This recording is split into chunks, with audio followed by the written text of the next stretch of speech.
me see. Let me let everybody know I'm live. Where's Twitter? All right, cool.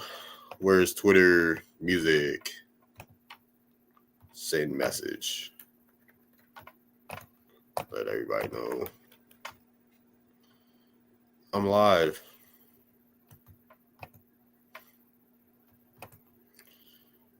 Boom. Let me send my link. Let me send that link. Copy.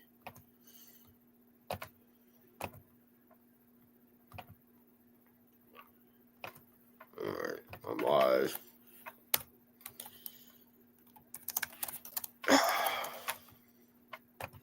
Everyone know.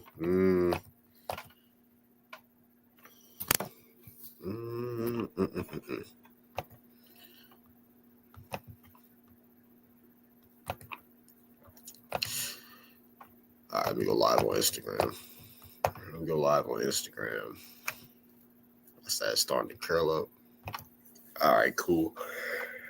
Man, I'm tired.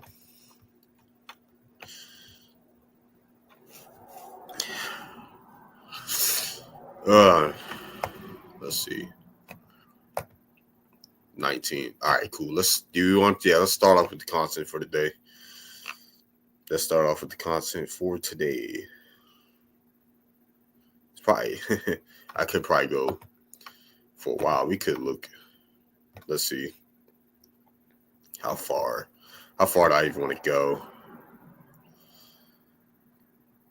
Honestly, yeah, we can start off with today, and then I'll just get into everything else. And I'll just get into what I'm going to get into. Let's see. Present. Share screen. X. There we go. Want them hearing some of this stuff? The other thing is, I was going to say, you've got a baby on the way and 2 young sons. Yeah. Do you want them hearing some of this stuff? I want them to hear everything.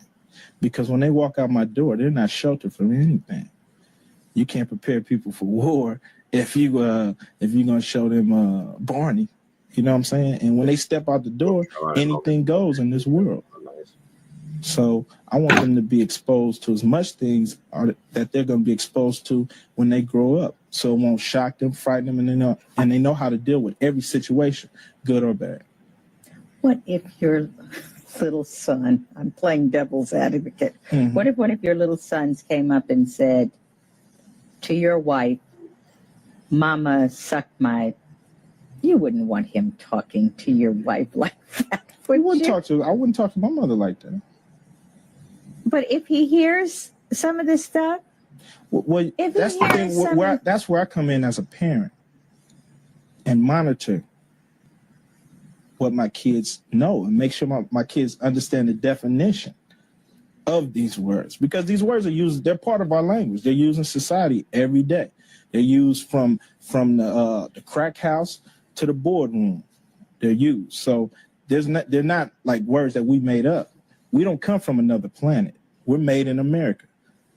You know, we're children of women. You know, we're women's children. So, you know, if I make a cake and it don't come out right, do you get mad at the cake or the cake maker? You see what I'm saying? So we don't pop up, you know. We don't pop up. So I have to explain to my kids what certain words mean, when they're appropriate, when they're not appropriate. You just would like do any that. other parent, of course. I'm not sitting here using profanity and cussing. It's not the appropriate form. But on my records, I want to be as open, and I do some records without profanity. It's whatever I feel inside. All right. We got that first one. The first video. Family and my wife's first, you have a family. So my family and my wife's family, that's called a clan. 2 clans get together, that's called a tribe. 2 tribes get together, we call that a nation. 2 nations get together, we call it an empire. So we're looking at the foundation of a social system, which is a family. Once you break the foundation, it's easy. So that's what happened when they sold the mother one place and sold the father one place. They were breaking down the structure that you need to do this warfare, fighting, or defend yourself. First, you have a family. So my family and my wife's family, that's called a clan. two clans get together, that's called a tribe. Two tribes get together, we call that a nation. Two nations. All right, cool. I was not paying attention to that. I wasn't paying attention to that. Let's see. My murals. Let's see. Mirror. Building contains 3 rooms, each of which is covered, walls and ceiling, with a Black people lose them because they can't. Everything. Got it right. This is my brother Taj. Begins with status. This is all over the world. And Doc will tell you, because he's a professor, he's a teacher. Certain words we use connotatively because it's casual. But when it comes to serious matter, history and language, and we really want to fix things, we must always go to the etymon, particularly when it comes to law. In casual language, we can get away with these things. In law, you won't. We don't keep losing because we're bad people. We keep losing because we can't read and we don't respect it. Are we clear? Now, example, I'm giving you something that you can find out for yourself. Go home in an ordinary dictionary. Look at the word black. There's nothing wrong with the word black, so don't get it twisted. I'm not condemning the word. Do you understand? I'm telling you what people need to understand about language. The key to making our people what is known as non-descendable, which is a political agenda under the Secret Treaty of Verona and the Doctrine of Discovery, to steal estates. This is what brands serve as a political function, not just as an informational linguistic function. It serves from an estate principle of making such persons non-descendable. This is one of the missions as to why they also put the European family names on us. In law, what occurs when you transact business in another man's name, no matter how many generations, in law, it makes you non-descendable. And our people don't know that. So they think that we're criticizing the word black. It's not that. It's the descendability principle. If they knew the history, they would know this function. Yep. All right. Now we're getting into, funny enough, the Moors was started by a North Carolina Indian. Funny enough. I'll rather fix this. All right. What's up, Instagram? What else we got? David Banner. In actuality, if you study the right knowledge, in actuality, the map of the earth is actually turned upside down. So the South is actually north. And people don't know that. Look up Google the real map or the real world map. It's going to freak you the fuck out. These white folks are so fucking racist that they put themselves over Africa to always, not just that, to always make you feel like they're above you. Racism is so fucking deep. That's why the Nile River, they said it flows south, it actually flows north. And if you really look at the pyramids in Africa, the pyramids, the development of pyramids actually came from the south. The pyramids were lower and lower, and they were perfecting them as they moved what people consider is the north, right? So in actuality, the information as it pertains to the pyramids actually came from South Africa. And they developed them more as it went so-called north, but that was actually down. So we actually up. I don't like motherfuckers saying down south. I don't like to say third coast. I say we up south, motherfucker. There you go. We ain't last. We cleaned in a bitch. There you go. You just fucking me up. I don't know where the fuck I'm from no more or nothing. Yes, you do. I'm from New York, son. Mississippi. Hold your fucking balls, Bobby. How you let this Staten Island nigga come in here and eat my food, son? How you let this nigga come in here and eat my food, I B? knew it was fucking cold as fuck this winter. Nigga is busting my balls, B. Hey, yo. All right, last video. We got the last video of the day. No, is it the last video? No, actually not. If you study Second to last. People that were Asiatic, right, on the American continent, There were black people, there were Asiatic Indians, and there were different other kind of people. Were they the same people, the Indians and the blacks? Well, you know what? You got Asiatic Indians who are not black. You got the black Indians who are black. You hear what I just said? Yes. There are some Indians who are black. Yeah. Thank you. Okay. As far as I know. So now, let's get past. Let's go now, Elder. What Indians are you saying are black specifically? Which Indians? Yes. What is their ethnic tribe? The tribe is Mississippian. No, Mississippi. Yeah. So the tribe of Indians who had a large citizenry and one of the biggest in the Americas. So you say now their DNA is close to the African continental DNA? Is that what you're saying? If you're saying that those group of Indians, their DNA is close to the DNA of the continental Africans that came over on the slave trade? That's what you're saying? Let me tell you something, man. The first people in the world on the planet were black. They were all over the world, not just in Africa. And then if you go to China, Japan, the first Japanese, the first Chinese, all were black. All right. Me, what you? All right. For you. It'll give you side effects. Give you side effects. That's true. Now, if you go to the doctor and you're sick, right? The doctor is going to give you some medicine. He's going to prescribe some medicine for you. And this synthetic medicine that's made into a factory that you're going to intake into your body is going to do what? Give you side effects. Is that right? Religions will do the same thing for you, give you side effects. The first side effect that these religions will give you is confusion. Confusion. What do I mean by that? You are confused as to who you are spiritually. You see, if you were not confused as to who you are spiritually, you see, then you wouldn't even embrace a religion in the first place. That's where your confusion come in. You're confused because you don't know who you are spiritually. So, and then this religion, like I said before, these religions were imposed upon you at a young, innocent age in your life as a child. And you couldn't say, Mom, Dad, I don't want to be no Christian. I don't want to be no Muslim.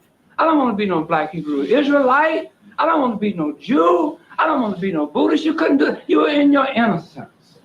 So that's the first side effect is confusion. All right. All right. Now we're getting to the bread and butter of today. So let's go to NativeAmericanWordPress.com. We're going to start here. Probably shown this a few times, but we're going to go over this again. Because why not? We're going to go over this again. All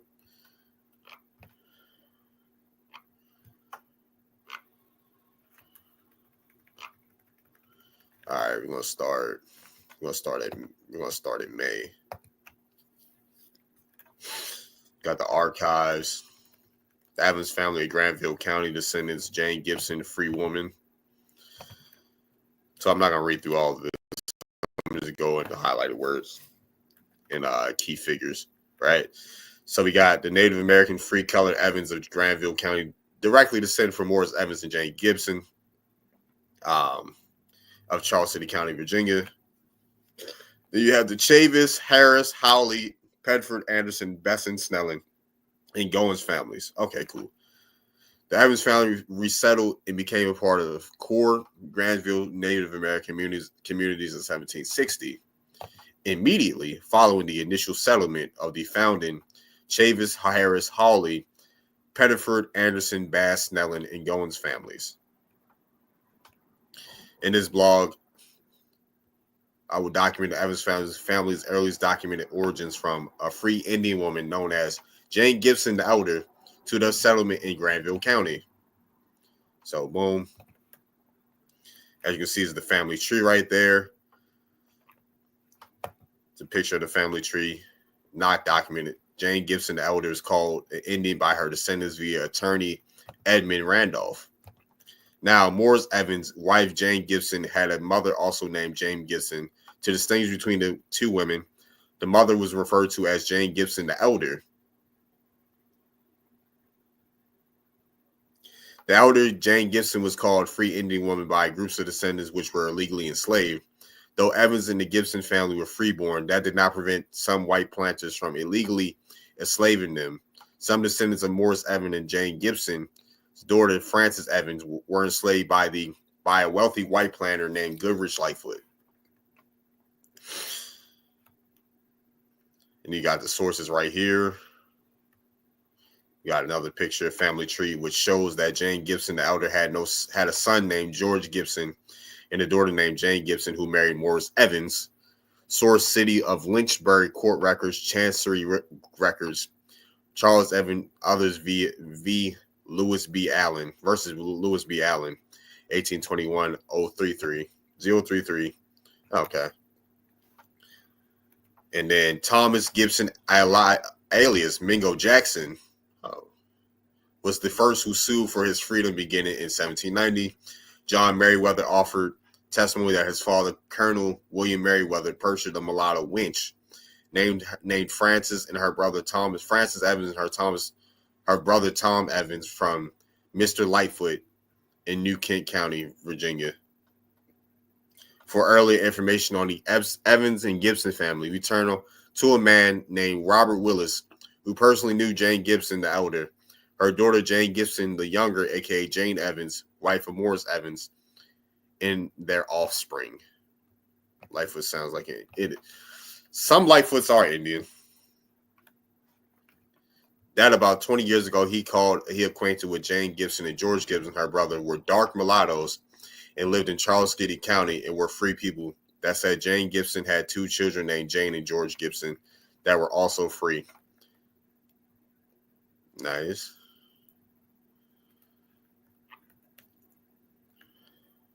Jane 7. Okay, so that's like an interview. We're not gonna go through that. We're not gonna go through that. So boom. Robert Willis initially referred to Jane Gibson the Elder and her brother George Gibson as dark mulattoes, but later clarified that Jane Gibson the Younger, who had a brother named George Gibson, so it appears he was instead referring to them as dark mulattoes. Information or testimony provided that spoke directly to the identity of Jane Gibson the Elder was the information provided by her descendants via their attorney Edmund Randolph, which he called a free Indian woman. And Merriweather testified in 1798 that from the complexion and straight black hair of Sarah Coley, the deponent believes that they were descended from Indians. I know Seneca Indians with the surname Two Guns.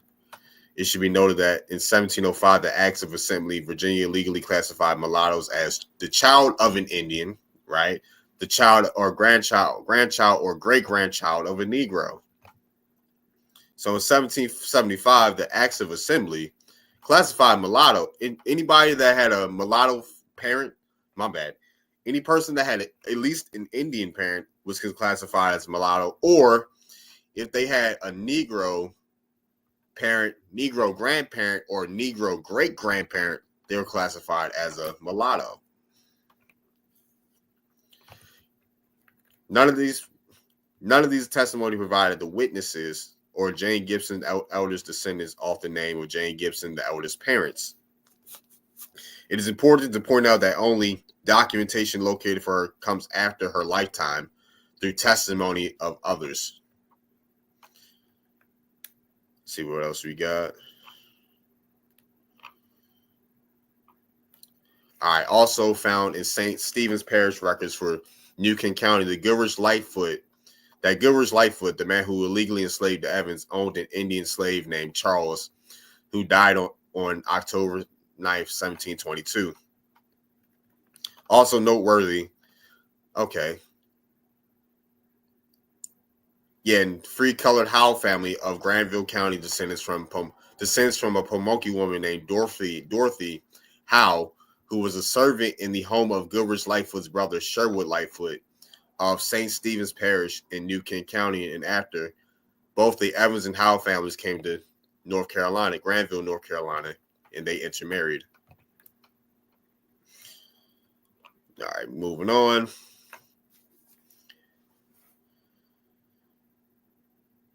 Charles City County, Virginia, where Jane Gibson the Elder resided, is located within the original territory of the Chickahominy and Weyanoke tribes.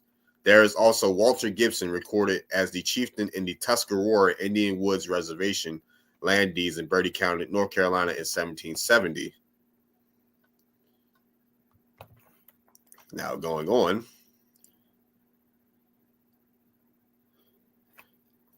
Another matter to consider is that Morris Evans and Jane Gibson's Charles Son Evans and Morris Evans moved south to Southside Virginia by the 1730s, about a decade after Saponi Reservation at a nearby Fort Christiana was closed.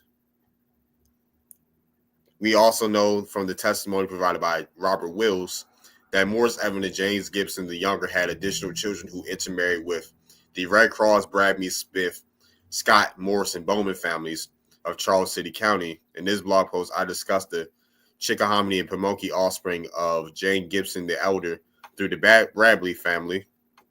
The Red Cross family, we know from the testimonies of Robert Wills, descend from Morris Evans and Jane Gibson.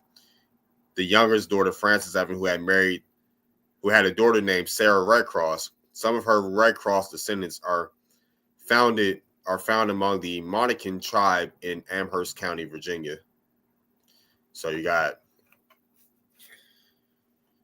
Indians mixing with the Pamunkey, Chickahominy, Pamunkey. So her descendants mixed in with the Chickahominy, Pamunkey, and Monacan.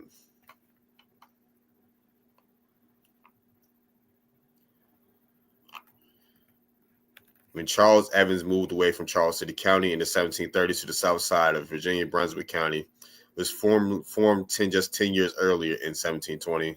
There's a map right there. Morris Evans and Jane Gibson had two sons, Charles Evans, 1696 and to 1760. Morris Evans Jr. and Morris Evans Jr. Living next to the Evans family in the South Side, Virginia during this time period were other notable free-colored Native American families such as Walden, Kersey, Harris, Brandon Branham, Stewart, Chavis, Guy, and Corn. So you can take note of that. Morris Evans Jr. was married to a white woman named Amy Poole, who was the daughter of William Poole. Her father, William Poole, in 1753, gave land in Lunenburg to Morris Evans Jr. and Amy Poole's son named Richard Evans. This is the same Richard Evans who later moved to Robeson County, North Carolina, and is most likely the ancestor of the Evans family within the Lummi tribe of Robeson County, who intermarried with the Locklears. Charles Evans remained in the South Side Virginia until his death in 1760. We have a good record of who his children were through the land transactions and wills. So you got his will and stuff right there. The will of Charles Evans, written on March 2nd, 1760 in Brunswick County, Virginia. This is page 2. Charles Evans divided his land holding personal properties among his beloved named children, Major Evans, Charles Evans, Richard Evans, Aramis Evans, Sarah Evans, and Joyce Evans, and his wife, Sarah Evans. For his son, Thomas Evans, he states, I give unto my son, Thomas Evans, in one shilling, which is more than he deserves at my hands, for his undutiful, and I pray God to turn his heart that may be sensible of his error. The will of Charles Evans, written on, okay. So Major Evans moved to Granville, North Carolina. This is the primary ancestors of the Evans families of Granville, North Carolina. Thomas Evans, titleable in his father's 1751 and 1752 Lunenburg County household. Okay, you got Thomas Evans' wife may have been a steward because of Thomas Evans' children was called Matthew Stewart when the courts bound him out. Some of his children intermarried with free colored Native American Jeffries family. So that's Jeffries family, and moved to Orange County, North Carolina. This is the same Jeffries family that is the core family of the Occaneechi band of Saponi. So if you're related to any Jeffries, you may have some Occaneechi Saponi if you have Jeffries in your lineage. So Thomas Evans, son of Charles Evans, was in a pure financial circumstance when his children were bound out by the Mecklenburg County courts March 10, 1789, appearing to the court that Thomas Evans is so poor, idle, and dishonest. Wow. Charles Evans remained in Southside, Virginia in 1792. His contemporary for beef, he provided the Continental Army during the Revolutionary War. His daughter, Nanny Evans, married Eaton Walden. Richard Evans remained in the South Side of Virginia. He may be the father of Richard Evans, who relocated to Chatham, North Carolina, and earlier Isaac Evans was the first free colored Evans to appear in Randolph County, which borders Chatham records. So some of the apparent descendants of Richard Evans may be the fact that descendants of Isaac Evans. Sarah Evans, you got Joyce Evans. Aramis Evans had two sons named Anthony and Isham who were bound out. Anthony was called Anthony Chavis, so Aramis' wife was likely a Chavis. In the end, Charles Evans, okay, life of Brunswick County, cool. Now they talk about Major Evans. This is a long article. It's a long article. Charles' son, Major Evans, who is the direct lineal ancestor of the vast majority of Granville County Evans, first appears in the Granville tax list in the 1760s. His neighbors includes the members of the Chavis, Snellen, Harris, and Bass families, which indicates he lived on the north side of the Tar River, and the community began by William Chavis a couple decades later.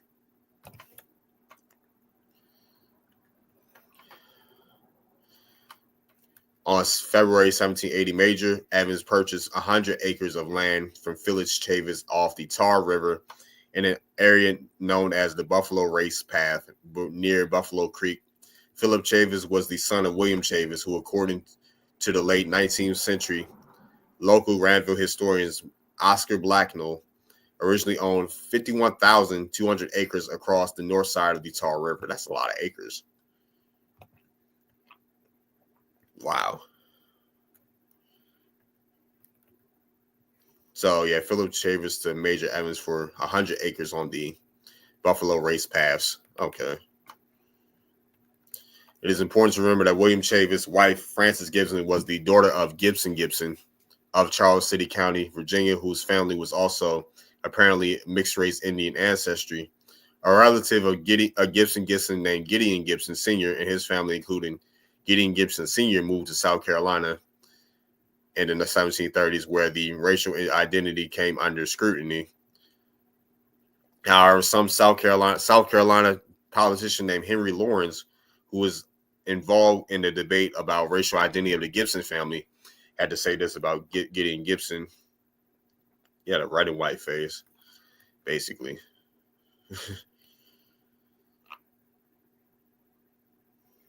All right. Okay, Major Evans got 100 acres in Buckhorn Branch.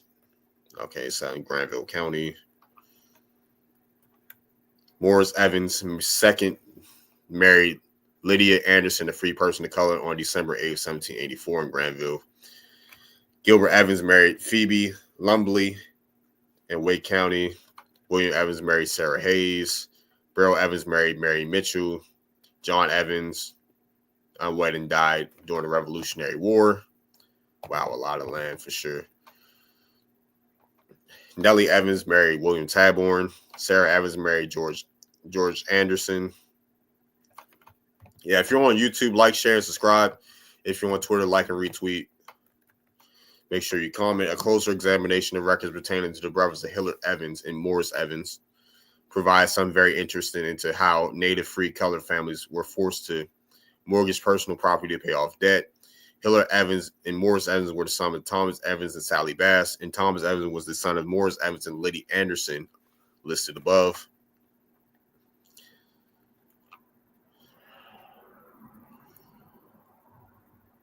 Anything else? The kinship that the Evans family belonged to the Granville County native free person of color community is evident in the vision of the estate of William Evans, a resident of Fishing Creek, Granville County. Solomon Evans, Washington Evans, Ann Evans, Glotha Evans, Hawkins, Joyce Anderson, William Pedford, Richard Pedford, Franklin Pedford, Thomas Pedford. All the names of the original legatees, save for Ann Anderson, who was the parentage I'm working on confirming were the children of William Evans' sister, Susanna Evans. She was the first married to Abel Anderson on May 23rd, 1804 in Granville. Okay, you got Richard Joyce Evans. You got a picture of Panthea Brandon. She was the daughter of Hillard Evans and Betsy Brandon. And you see also, you got John Evans and Martha Harris and his wife Martha Harris right here. You also have Thomas McDaniel Evans, his son Howard Evans, and his daughter Ruth Evans. Interesting. Can't forget to mention the Indian Woods and Bertie Hereford. Yep, Smallwood family. Oh man. Mary Etta Guy. Yeah, Mary Etta Guy. Oh man. Yeah, thank you. My play was full though. All right, cool. Great idea. And somebody just Max Gina. Who's this? I think I know who this is. This is Max Gina. All right, cool. Taborn. You got Marietta Guy right here. You got Ira Evans, was the son of Lewis Evans, and Zibra Bookham. And who's this? You have Ada Evans. She was the daughter of Thomas Evans and Mary Bookham. So the Bookhams, they're Nanticoke. The Bookhams are Nanticoke. So she's part Nanticoke and whatever the Evans were at this point. What about James Evans in Halifax County? James Evans is the earliest documented ancestor of the native free-colored Evans of Halifax County, North Carolina. Okay. James Evans first appears in the Surrey County Court record in 1746. In that fact, he was charged for adultery with living with Eleanor Walden. Jesus, adultery. Jesus. Notably, James Evans is listed to several members of the free-colored Native American Scots family that was of Saponi descent, and these families later intermarried. His second wife was Harriet Scott.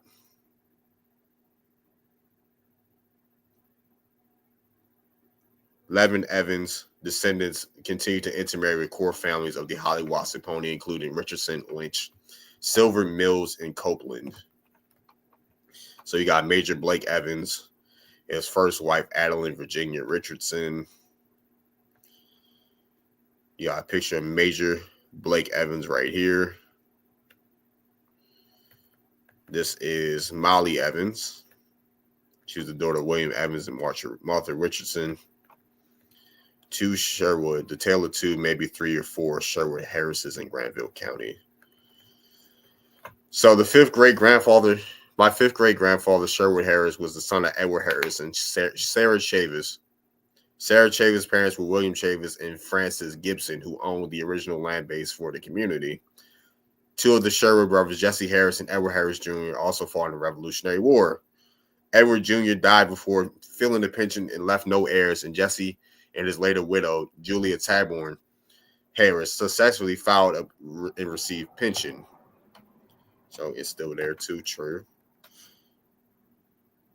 According to the witness provided by Nathaniel Estes, Sherwood rather felt above begging the government for compensation. The following individual provided testimony of Martha's application: Francis Fanny Cavender, Samuel Chappell, Nathaniel Estes, Peter Cass, Stephen Bridge, and George Pettiford. George Pettiford was from the Native American Pettiford family of Granville, and his son was the founding member of the community member Lawrence Pettiford. Okay. The 5 remaining testimonies from white residents of Granville, who also knew Sherwood Harris. Samuel Chappell was a pensioned Revolutionary War veteran who knew Sherwood Harris around the time of the war and believed that Sherwood was a private in Colonel William Moore's regiment for at least 2 years. Peter Cash was also a pensioned Revolutionary War veteran and recalled that he served with Sherwood Harris and Colonel William Moore's regiment. are Black Indians for the most part. Sure. Yeah. Siblings Stephen Bridges and Fanny Bridges were personal friends of Sherwood and Martha Harris and knew their father and older brother served with Sherwood in the Revolutionary War. And finally, Nathaniel Estes was a close friend of Sherwood and Martha's and provided some interesting information about the couple. Okay. Mulatto. So Patsy Harris was classified as mulatto, Black in Granville, North Carolina. And there's a picture. Here's a painting of Martha. Martha is a part. Her descendants. Okay, and her descendants are part of the Hallawasaponi tribe. A lot of New York, true. Sherwood Harris. Several descendants of the Sherwood Harris, who is also a veteran, filed application to join the Sons of American Revolution. Okay. All right, the Nasmith Indian Bass family of Granville, North Carolina. She's like, wow, what's up, Jules? The Basses had well-documented tribal origin within the Nasmith tribe, who are indigenous to the Nasmith River area of low tidewater Virginia. And their descendants mixed with the Hallawasaponi, Meherrin, Occanesha-Saponi, and Lumbee tribe. Nasmith tribal origin. Read the earliest family records, including the 1638 marriage between John Bassett, an English colonist, and Elizabeth Nasmith, and other court records, which shows the family's continuous identity as Nasmith. Edward Bass and John Bass were in Norfolk and went down to North Carolina. Edward Bass and John Bass moved to North Carolina. Edward Bass married Tucker of the Chowanoke. A closer look at the Upshur Swamp neighboring areas. The Nasmith Basses in Granville, North Carolina. Nasmith Bass genealogy in the Hallawasaponi. So a lot of people in the Hallawasaponi have Nasmith as well. Richardson, Chave, and Mylan, nice. Photos of Nasmith Basses from Granville, North Carolina. William Bass and Catherine Lanier had a daughter named Keziah Bass, who was documented in the Bass family papers as being born October 30th, 1675, and died as a spinster, archaic word for unmarried woman, in 1704. According to her own Bass family, Keziah Bass never married and had no surviving children when she died in 1704. The exact words in the Bass family's paper. Keziah Bass, Jr., daughter of William Bass and Kathleen Lanier, entered eternal life in the year of our Lord and Savior in 1704 at 28 years old. A pious Christian spinster. Any family tree that attaches a husband named Edwin Baldwin and children named Keziah Bass are not found in any fact or are completely at odds with the Nasmith tribal documents. All these families intermarried. Okay, so if you're attaching yourself to Keziah Bass, then and Edward Baldwin, that is not the case. All right. John Bassett, an English colonist to Elizabeth, baptized daughter, the chief of the Nasmith tribe. The Nasmith tribe is an Algonquin-speaking tribe that at one point in history was affiliated with the Powhatan Confederacy from the Tidewater area, Virginia area, that's today modern city of Suffolk. Now, John Bassett and Elizabeth the Nasmith has several children, including the name William Bass, who is has well-documented descendants. William Bass was married to a woman named Kathleen Lanier, and they made their home in what then is known as Lower Norfolk, Virginia, along the western branch of the Elizabeth River. Their children were Edward Bass, John Bass, Keziah Bass, William Bass, Joseph Bass, Thomas Bass, and Mary Bass.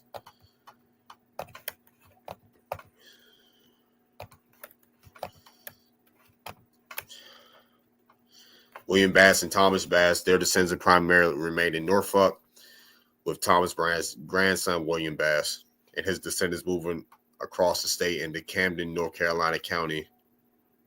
All right. They intermarried with the Halls, Perkins, Price, Archer, Newton, and Nickens family. On the other hand, son Edwards and John Bass relocated to North Carolina. This is compelling detail because demonstrate William Bass had the foresight to ensure that all his relatives had the same treaty rights. Okay. So they end up getting treaty rights. You have Augustus Bass, who's a descendant of William Bass Jr. right here. This is the original handwriting will of William Bass. On November 17, 1698, Edward Bass appeared in Norfolk County Court to admit that he owed 500 pounds of tobacco to Hugh Campbell. In the following year, November 16, 1699, Edward Bass purchased 15 acres of land on the western branch of the Elizabeth River from John Fulcher. This is the same John Fulcher who 1790 will free the Anderson slaves. Okay, so he freed the Anderson slaves in 1712. June 1702, Edward Bass was back in the Norfolk court to confess the owings of 70 pounds of tobacco to the estate of William Whitakers. Edward and Thomas Whitfield signed their names to the document. This is a truly remarkable record because Edward Bass signed his name to the document with the initial B face down. When Edward Bass later relocated to the Uraha Swamp in Northampton County, North Carolina, he signed his 1748 will, approved in 1750 with the exact same signature.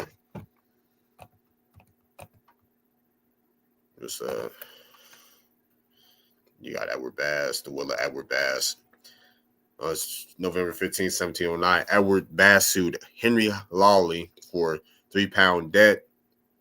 On December 16, 1715, Edward Bass sued John Munns for 20 pounds of unlawfully riding his mare. Ultimately, we can learn that these records that Edward Bass was a landowner on the western branch of the Elizabeth River, likely had a farm that earned enough money to make large purchases.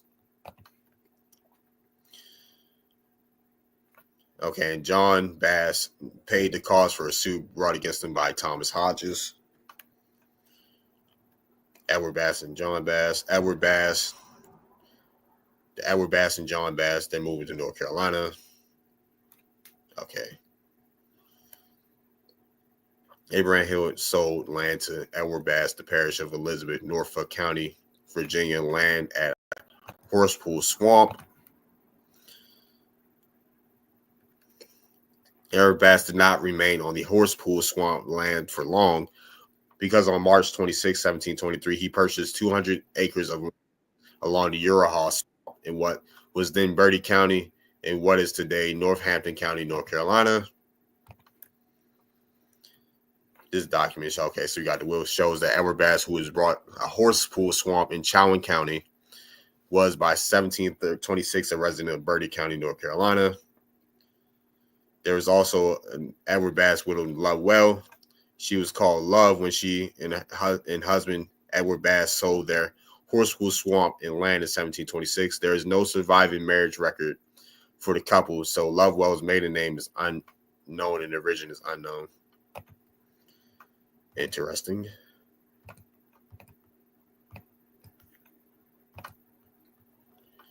What the heck is going on? All right, we got to mention. Okay. I know what's going on right now. All right, cool. Let's just checking my Discord, see what's going on. All of Edward Bass' children moved from Northampton to Granville County beginning in 1750s. So that land owning. Okay, Chavis, Harris, Pedford, Hawley, Goins, Evans, and Mitchell's families. The family tree of Edward Bass. This is the family tree of Edward Bass right here. It is interesting that Dina Bass, or husband, was named John Pone. Pone is a Virginian Algonquin word for unleavened cornbread, and thus it infers that John Pone, like his wife Dina Bass, was a Virginia Algonquin speaking background. Okay, so some more Indians. The offspring of Edward Bass, his brother John Bass, are also found in the Granville County, North Carolina. John Bass and Love Harris marriage recorded in Perkins County, North Carolina. John Bass and Love Harris married on January 8th. Okay. However, further research, Thomas Spite shows that he was a resident of Perkins County who lived on the Horsepool Swamp. John Bass made another purchase on the Horseshoe Swamp for 200 acres in Chowan County, now Gates County, North Carolina. On the exact same day, his brother Edward Bass purchased an adjoining a lot from the same grantor, Abraham Hill. On January 30th, 1721, John Bass purchased 200 acres from Abraham Hill on the exact same day that his brother Edward Bass purchased an adjoining 200 acres also from Abraham Hill. And like his brother Edward Bass, John Bass then moved to the Uraha Swamp in 1722, what was then Bertie County, now Northampton County. John Bass left a 1732 Bertie County that will also be proved in the same year. Also, we know this is correct. Will attribute it to John Bass, because he describes in details how Uraha Swamp land divided among his offspring. He directly calls his brother, so there can be no doubt that John Bass and Edward Bass, who lived on the adjoining land, Uraha Swamp in the early 1700s, are brothers by their own words. For example, John Bass' grandson, Frederick Bass, moved to Anson County, and some of his descendants can be found among the Lumbee tribe in Robeson County. Okay. John Bass. John Bass's 4 children were Sarah Bass, William Bass, Lovey Bass, and Mary Bass. Sarah Bass married Lewis Anderson. She also had at least one child with Bartlett Tyler. And then Mary Bass married her first cousin. Oh, she married her first cousin. Ooh. Who was Benjamin Bass, the son of Edward Bass. Oh, okay. So we got some incest going on here. Edward Bass and Mary Tucker of the Chowanoke. It's also learned that the Bass sermon book that Edward Bass married an Indian woman named Mary Tucker that they later went to live among the Chowanoke.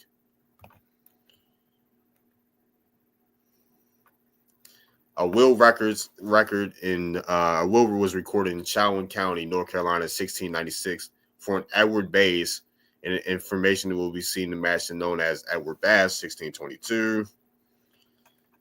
Okay, I ain't gonna really read through that.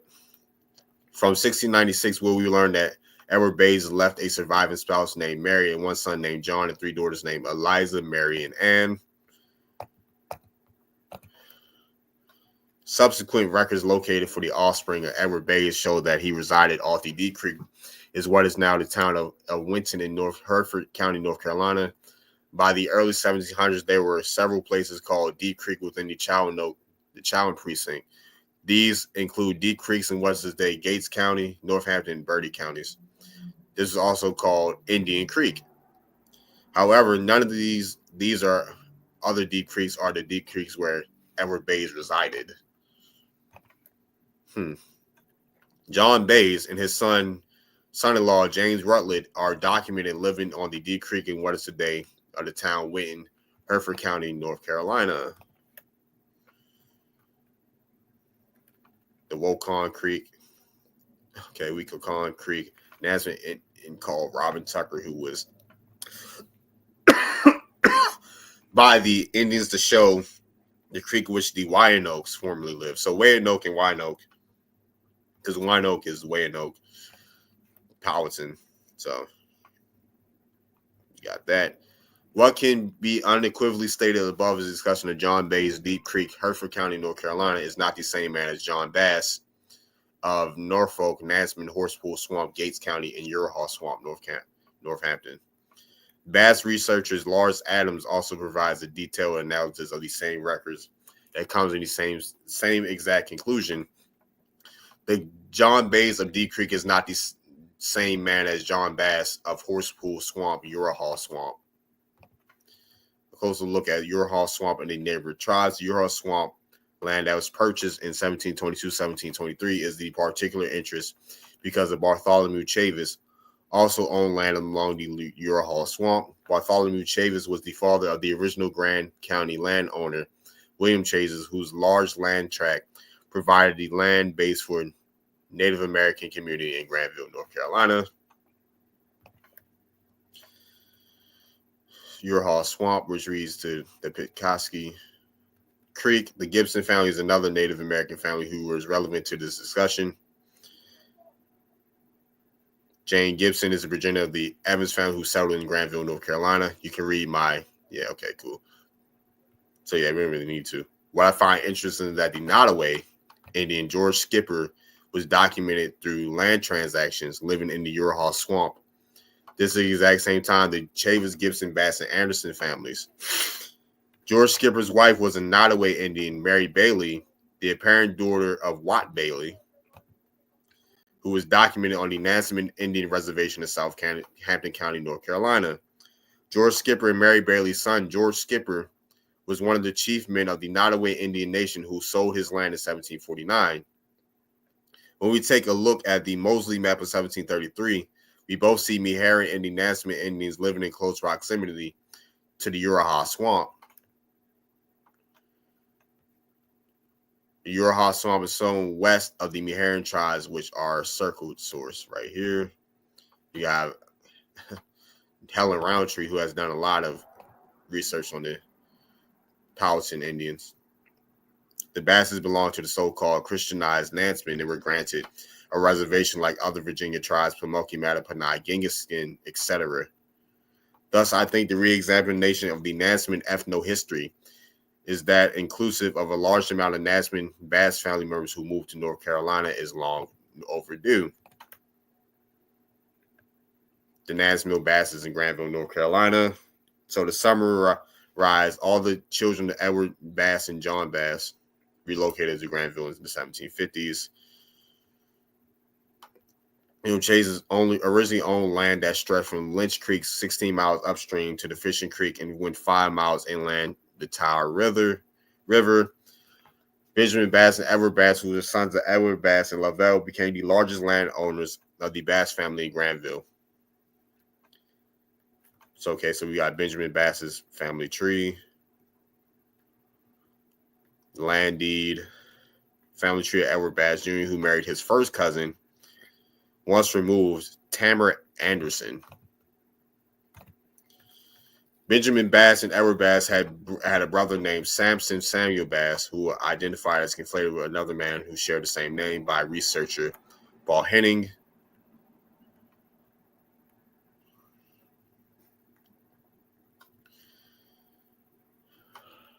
Okay. Nansemond Bass genealogy in the Hiawassee tribe.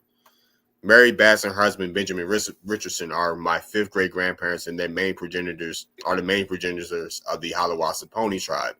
Mary Bass has a documented Nansemond lineage through both her parents, Benjamin Bass and Mary Bass, who were first cousins. Benjamin Bass, Mary Bass was married into her first cousin Elijah Bass with a marriage bond, in 1777. So the Basses married first cousins. It had been incorrectly assumed by some earlier researchers that Mary Bass was the same Mary Bass who was daughter of Thomas Bass and Thomasine Bunch of Bertie County. However, I have extensively, shows that Mary Bass was the daughter of Benjamin Bass and his wife, Mary Bass. Mary Bass's first husband was Elijah Bass, died during the Revolutionary War.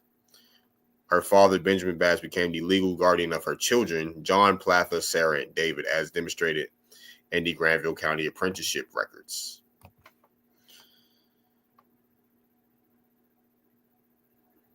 When Mary Bass married a second time in Granville County, Benjamin Richardson, who resided in Halifax County, the bondsman, was Mary Bass' relative Philip Pedford. Mary Bass had 2 sons, Absalom Richardson and Hardy Richardson, as her brothers Absalom Bass and Hardy Bass. Mary Bass's brother Benjamin Bass Jr. also moved to Granville County to Halifax to the very end of his short life. Now, one of his children, Katie Bass, who sold 17 acres in 1804. Katie Bass was the wife of Moses Richardson, who was the son of Benjamin Richardson, and his first wife unknown. As a result, these are the Hiawassee who descend from Benjamin Bass Jr. via daughter Katie Bass. April 22nd, 1799, Benjamin Bass Jr. purchased 119 acres of land. in Halifax from his brother-in-law, John Richardson. This means the Haliwasaponi descend from the Nazmin tribe via two documented grandchildren, John Bassett and Elizabeth the Nazmin, Edward Bass and John Bass. So we see how the Haliwasaponi descend from Nazmin. Photos of Nazmin Basses from Granville County, North Carolina. You got Alonzo Bass, William Brammer Bass. You got Garland Bryan Bass. You have Joel Bass, son of Buck Bass and Minnie Day. You have Joel Bass as a young man. You have Alfred Pedford. You got Cappy Francis Anderson. And you have Joseph Walter Scott, John Anderson, Eliza Louisa Richardson, and her niece Emily Richardson.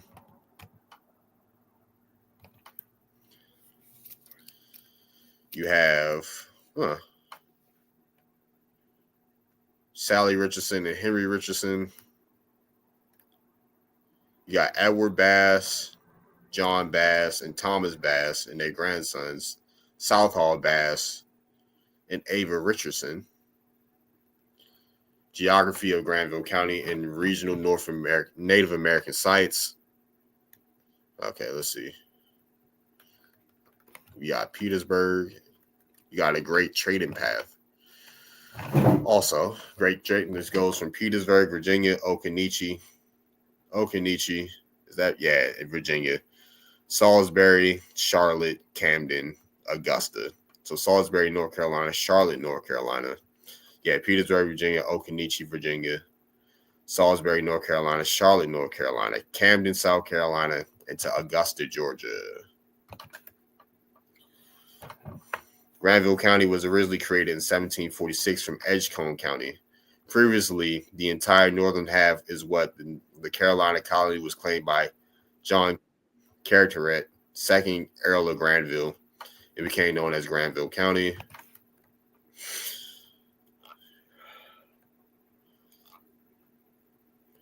All right, the Tar River cuts through the middle of the county. The Neuse River forms the southern border of the county, and the Roanoke River just barely touches Granville Northern's border with Mecklenburg County.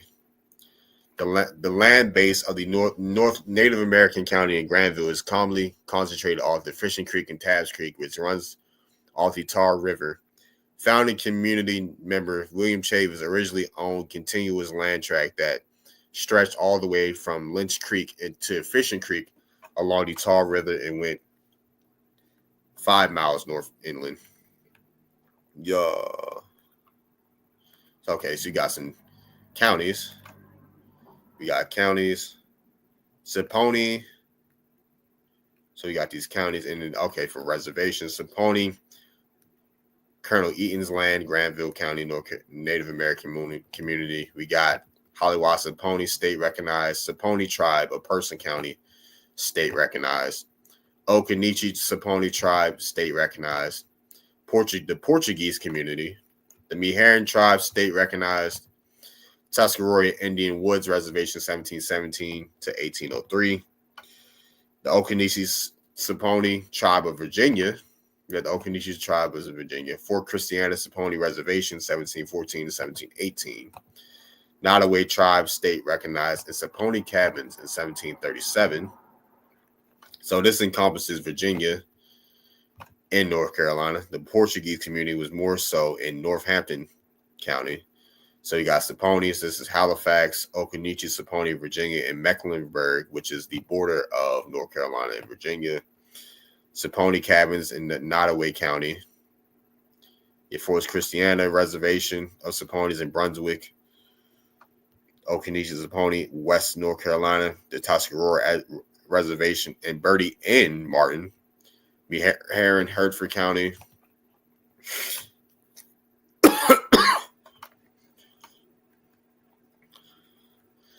Identifying the Saponi Indians living next to Colonel William Eaton. Granville was very much a community. There's probably no better way to demonstrate than the identity of the group of the Saponi Indians that were documented living in Granville County next to Colonel William Eaton.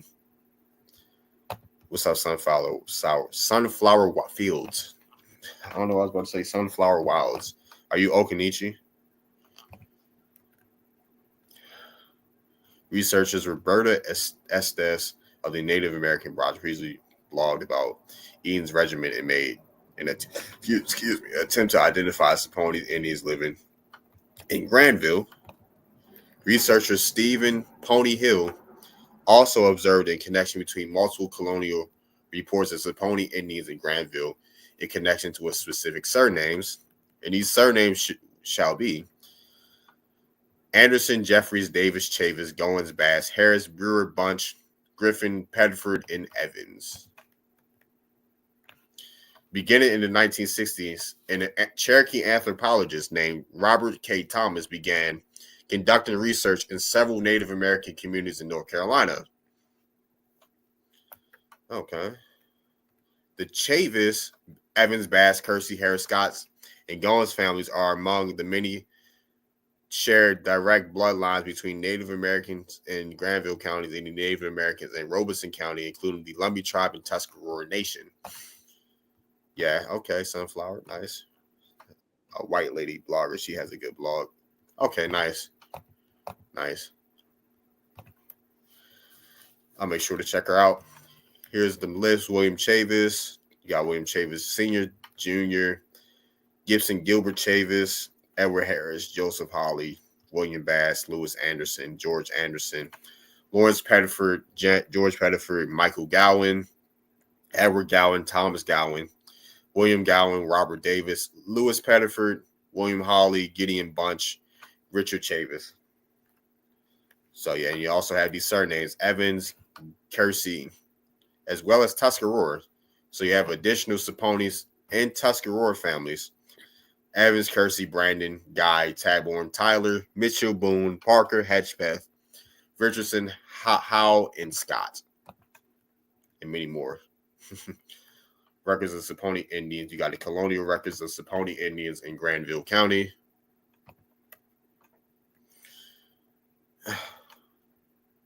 These records are so significant because they demonstrate a very close relationship between the Saponi and Granville County and an Indian trader named Colonel Eaton, William Eaton.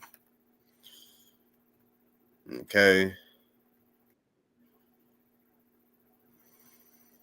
Family surnames of Granville County Native Americans: Anderson, Baz, Boone, Boswell, Baswell, Braswell, Brandon, Chavis, Chavers, Cousins, Curtis, Day, Evans, Goins, Gowan, Guy, Harris, Hawley, Hedgepeth, Howe, Jones, Kersey, Locklear, Mayo, Mitchell, Parker, Pedford, Richardson, Scott, Stewart, Taborn, Tyler.